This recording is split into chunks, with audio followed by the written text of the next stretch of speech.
نحمده ونصلي على رسوله الكريم أما بعد فأعوذ بالله من الشيطان الرجيم بسم الله الرحمن الرحيم يا أيها الذين آمنوا قوا أنفسكم وأهليكم نارا وقودها الناس والحجارة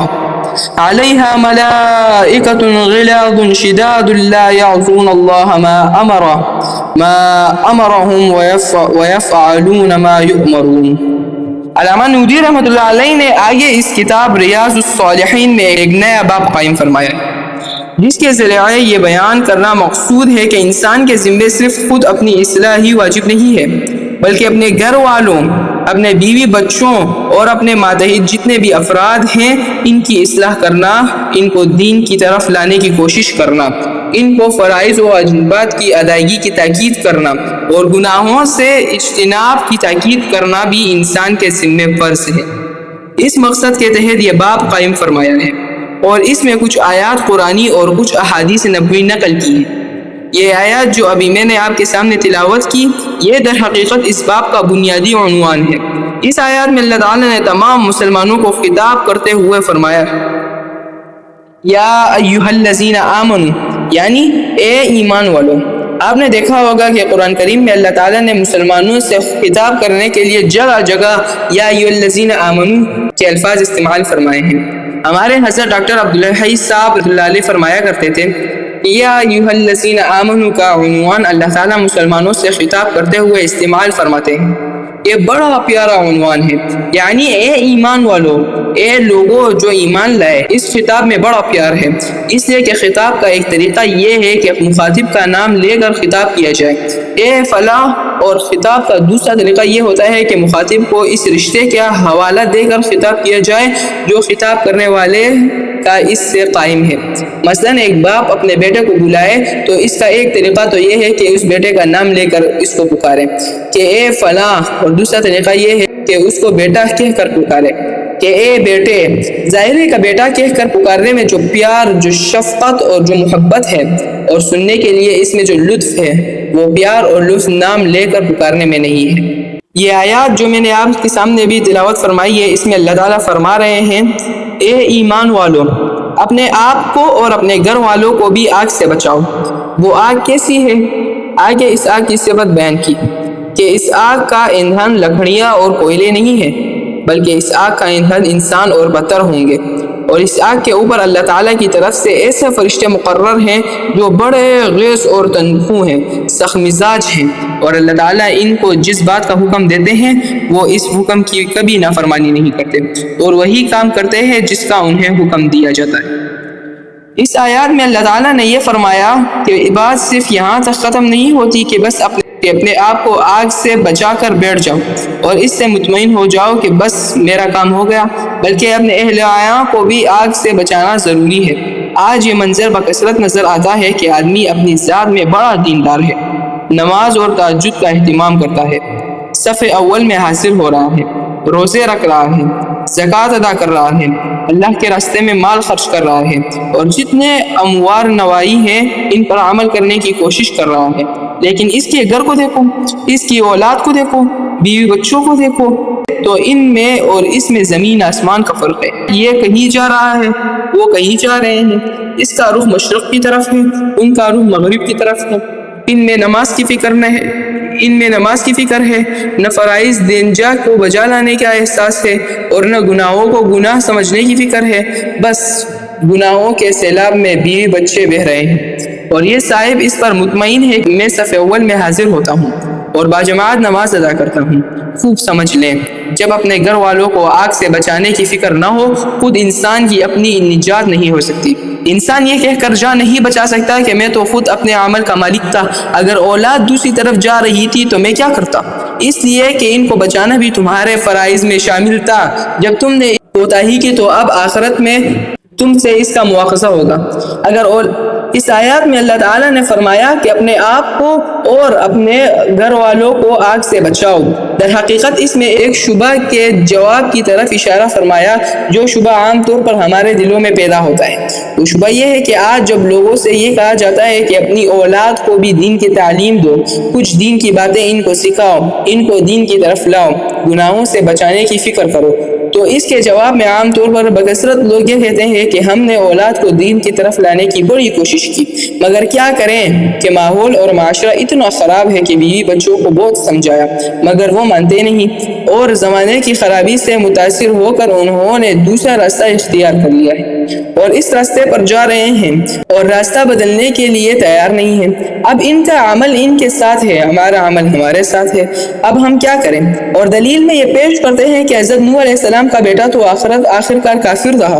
اور حضرت نوح علیہ السلام اس کو طوفان سے نہ بچا سکے۔ اسی طرح ہم نے بہت کوشش کر لی، وہ نہیں مانتے، تو ہم کیا کریں؟ چنانچہ قرآن کریم نے اس آیات میں آگ کا لفظ استعمال کر کے اس اشکال اور شبہ کا جواب دیا ہے۔ وہ یہ کہ بات ویسے اصولی طور پر تو ٹھیک ہے، اگر ماں باپ نے اولاد کو بے دینی سے بچانے کے لیے اپنی پوری کوشش کی لی تو انشاءاللہ ماں باپ پر بری الذمہ ہو جائیں گے اور اولاد کے لیے کا وبال اولاد پر پڑے گا۔ لیکن دیکھنا ہے کہ ماں باپ نے اپنی اولاد کو بے دینی سے بچانے کی کوشش کس حد تک کی ہے اور کس درجے تک کی ہے۔ قرآن کریم نے آگ کا لفظ استعمال کر کے اس بات کی طرف اشارہ کر دیا کہ ماں باپ کو اپنی گناہوں سے اس طرح بچانا چاہیے جس طرح ان کو آگ سے بچاتے ہیں۔ فرض کریں کہ ایک بہت بڑی خطرناک آگ سلگ رہی ہے، جس آگ کے بارے میں یقین ہے کہ اگر کوئی شخص آگ کے اندر داخل ہو گیا تو زندہ نہیں بچے گا۔ اب آپ کا نادان بچہ اس آگ کو خوش منظر اور خوبصورت سمجھ کر اس کی طرف بڑھ رہا ہے، تو آپ بتاؤ تم اس وقت کیا کرو گے؟ اتفاق کرو گے کہ دور سے بیٹھ کر بچے کو نصیحت کرنا شروع کرو کہ بیٹا اس آگ میں مت جانا، یہ بڑی خطرناک چیز ہوتی ہے، اگر جاؤ گے تو تم جل جاؤ گے اور مر جاؤ گے۔ کیا کوئی صرف زبانی نصیحت پر اکتفا کرے گا؟ اور اس نصیحت کے باوجود اگر بچہ اس آگ میں چلا جائے تو کیا وہ ماں باپ یہ کہہ کر بری ذمہ ہو جائیں گے کہ ہم نے تو اس کو سمجھا دیا تھا، اپنا فرض ادا کر دیا تھا، اس نے نہیں مانا اور خود ہی اپنی مرضی سے آگ میں کود گیا، تو میں کیا کروں گا؟ دنیا میں کوئی ماں باپ ایسا نہیں کریں گے۔ اگر وہ اس بچے کے حقیقی ماں باپ ہیں تو اس بچے کو آگ کی طرف بڑھتا ہوا دیکھ کر ان کی نیند حرام ہو جائے گی، ان کی زندگی حرام ہو جائے گی، اور جب تک اس بچے کو گود میں اٹھا کر اس آگ سے دور لے کر نہیں جائیں گے اس وقت تک ان کو چین نہیں آئے گا۔ اللہ تعالیٰ یہ فرما رہے ہیں کہ جب تم اپنے بچوں کو دنیا کی معمولی سی آگ سے بچانے کے لیے صرف زبانی جملہ خرچ پر اکتفاق نہیں کرتے تو جہنم کی وہ آگ جس کی حد و نہایت نہیں اور جس کا دنیا میں تصور نہیں کیا جا سکتا، اس بچے کو بچانے کے لیے زبانی جملہ خرچ کو کافی کیوں سمجھتے ہو؟ لہٰذا یہ سمجھنا کہ ہم نے انہیں سمجھا کر اپنا فرض ادا کیا، یہ بات آسانی سے کہنے کی نہیں ہے۔ حضرت نوح علیہ السلام کے بیٹے کی جو مثال دی جاتی ہے کہ ان کا بیٹا کافر رہا، وہ اس کو آگ سے نہیں بچا سکے، یہ بات درست نہیں ہے، اس لیے کہ یہ بھی تو دیکھو کہ انہوں نے اس کو راہ راست پر لانے کے لیے 900 سال تک لگاتار کوشش کی، اس کے باوجود جب راہ راست پر نہیں آیا تو اب ان کے اوپر کوئی مطالبہ اور کوئی مواخذہ نہیں، لیکن ہمارا یہ حال ہے کہ ایک دو مرتبہ کہا اور پھر فارغ ہو کر بیٹھ گئے کہ ہم نے تو کہہ دیا، حالانکہ ہونا چاہیے کہ ان گناہوں سے اسی طرح بچاؤ جس طرح ان کو حقیقی آگ سے بچاتے ہو۔ اگر اس طرح نہیں بچا رہے تو اس کا مطلب یہ ہے کہ فریضہ ادا نہیں ہو رہا ہے۔ آج تو یہ نظر آ رہا ہے کہ اولاد کے بارے میں ہر چیز کی فکر ہے، مثلاً یہ تو فکر ہے کہ بچے کی تعلیم اچھی ہو، اس کا کیریئر اچھا بنے، یہ فکر ہے کہ معاشرے میں اس کا مقام اچھا ہو، یہ فکر تو ہے کہ اس کے کھانے پینے اور پہننے کا انتظام اچھا ہو جائے، لیکن دین کی فکر نہیں۔ ہمارے ایک جاننے والے تھے جو اچھے خاصے پڑھے لکھے تھے، دیندار اور تہجد گزار تھے، ان کے لڑکے نے جدید انگریزی تعلیم حاصل کی جس کے نتیجے میں اس کو کہیں اچھی ملازمت مل گئی۔ ایک دن وہ بڑی خوشی کے ساتھ بتانے لگے کہ ماشاءاللہ ہمارے بیٹے نے اتنا پڑھ لیا، اب اس کو ملازمت مل گئی اور معاشرے میں اس کو بڑا مقام حاصل ہو گیا، البتہ تھوڑا سا بے دین تو ہو گیا لیکن معاشرے میں اس کا کیریئر بڑا شاندار بن گیا۔ اب اندازہ لگائے کہ ان صاحب نے اس بات کو اس طرح طرح بیان کیا کہ وہ بچہ ذرا سا بے دین تو ہو گیا مگر اس کا کیریئر بڑا شاندار بن گیا۔ معلوم ہوا کہ بے دین ہونا کوئی بڑی بات نہیں ہے، بس ذرا سی گڑبڑی ہو گئی ہے، حالانکہ وہ صاحب خود بڑے دیندار اور تہجد گزار آدمی تھے۔ آج ہمارا یہ حال ہے کہ ہم ہر چیز کی فکر ہے، ہمیں ہر چیز کی فکر ہے مگر دین کی طرف توجہ نہیں۔ بھائی اگر یہ دین اتنی ہی ناقابل توجہ چیز تھی تو نماز پڑھنے کی اور تہجد گزاری کرنے کی اور مسجدوں میں جانے کی تکلیف کیوں اٹھائی؟ آپ نے بھی اپنے بیٹے کی طرح اپنا کیریئر بنا لیا ہوتا، شروع سے اس بات کی فکر نہیں کہ بچوں کو دین کی تعلیم سکھائی جائے۔ آج یہ حال ہے کہ پیدا ہوتے ہی بچے کو ایسی نرسری میں بھیجا جاتا ہے جہاں اس کو کتاب کتا بلی تو سکھایا جاتا ہے لیکن اللہ کا نام نہیں سکھایا جاتا، دین کی باتیں نہیں سکھائی جاتی۔ اس وقت وہ نسل تیار ہو کر ہمارے سامنے آ چکی ہے اور اس نے تمام القطار سنبھال لی ہے۔ زندگی کی باغ دوڑ اس کے ہاتھ میں آ گئی ہے۔ اس نے پیدا ہوتے ہی اسکول کالج کی طرف رخ کیا اور ان کے اندر ناظرہ قرآن شریف پڑھنے کی بھی اہلیت موجود نہیں، نماز پڑھنا نہیں آتا۔ اگر اس وقت پورے معاشرے کا جائزہ لے کر دیکھا جائے تو شاید اکثر ایسے لوگ ملیں گے جو قرآن شریف ناظرہ نہیں پڑھ سکتے، جنہیں نماز صحیح طریقے سے پڑھنا نہیں آتی۔ وجہ اس کی یہ ہے کہ بچے کے پیدا ہوتے ہی ماں باپ نے یہ فکر تو کی کہ اس کو کون سے انگلش میڈیم اسکول میں داخل کیا جائے، اور لیکن دین کی تعلیم کی طرف دھیان اور فکر نہیں۔ یاد رکھو اللہ تبارک و تعالیٰ کی ایک سنت ہے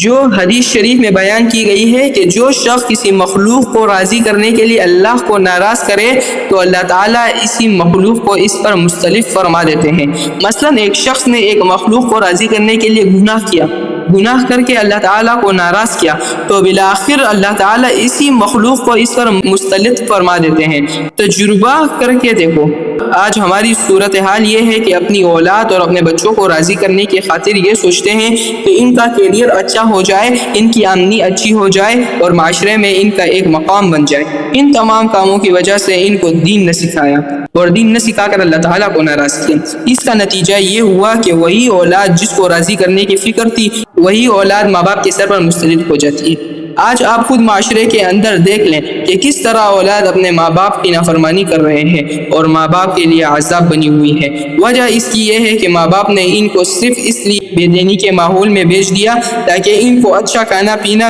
میسر آ جائے اور اچھی ملازمت مل جائے، اور ان کو ایسے بے دینی کے ماحول میں آزاد چھوڑ دیا جس میں ماں باپ کی عزت اور عظمت کا کوئی خانہ نہیں، جس میں ماں باپ کی حکم کی اطاعت کا بھی کوئی خانہ نہیں۔ وہ اگر کل کو اپنی نفسانی خواہشات کے مطابق فیصلے کرتا ہے تو اب ماں باپ بیٹھے رو رہے ہیں کہ ہم نے اس کو مقصد کے لیے تعلیم دلائی تھی مگر اس نے یہ کر لیا۔ ارے بات اصل میں یہ ہے کہ نے اس کو ایسے راستے پر چلا دیا جس کے نتیجے میں وہ تمہارے سروں پر مستلط ہو۔ تم ان کو جس قسم کی تعلیم دلوا رہے ہو اور جس راستے پر لے جا رہے ہو، اس تعلیم کی تہذیب تو یہ کہ جب ماں باپ بوڑھے ہو جائیں تو وہ گھر میں رکھنے کے لائق نہیں، نرسرنگ ہوم میں داخل کر دیا جاتا ہے،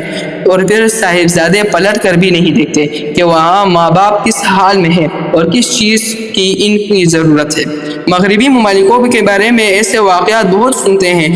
بوڑھا باپ نرسنگ ہوم میں پڑا ہوا ہے، وہاں اس باپ کا انتقال ہو گیا، وہاں کے مینیجر نے صاحبزادے کو فون کیا کہ جناب آپ کے والد صاحب کا انتقال ہو گیا ہے، تو جواب میں صاحبزادے نے کہا کہ مجھے بڑا افسوس ہے کہ ان کا انتقال ہو گیا، اب آپ برائے کرم ان کی تجہیز و تکفین کا انتظام کریں اور برائے کرم بل مجھے بھیج دیجئے، میں بل کی ادائیگی کروں گا۔ وہاں کے بارے میں تو یہ بات سنی تھی، لیکن ابھی چند روز پہلے مجھے ایک صاحب نے بتایا کہ یہاں کراچی میں بھی ایک نرسنگ ہوم قائم ہو گیا ہے جہاں بوڑھوں کی رہائش کا انتظام ہے۔ اس میں بھی یہی واقعہ پیش آیا کہ ایک صاحب کا وہاں انتقال ہو گیا، اس کے بیٹے کو اطلاع دی گئی، بیٹے صاحب نے پہلے تو آنے کا وعدہ کر لیا لیکن بعد میں معذرت کرتے ہوئے کہا کہ مجھے اس وقت فلاں میٹنگ میں جانا ہے، اس لیے آپ ہی اس کے کفن دفن کا بندوبست کر لیں، میں نہیں آ سکوں گا۔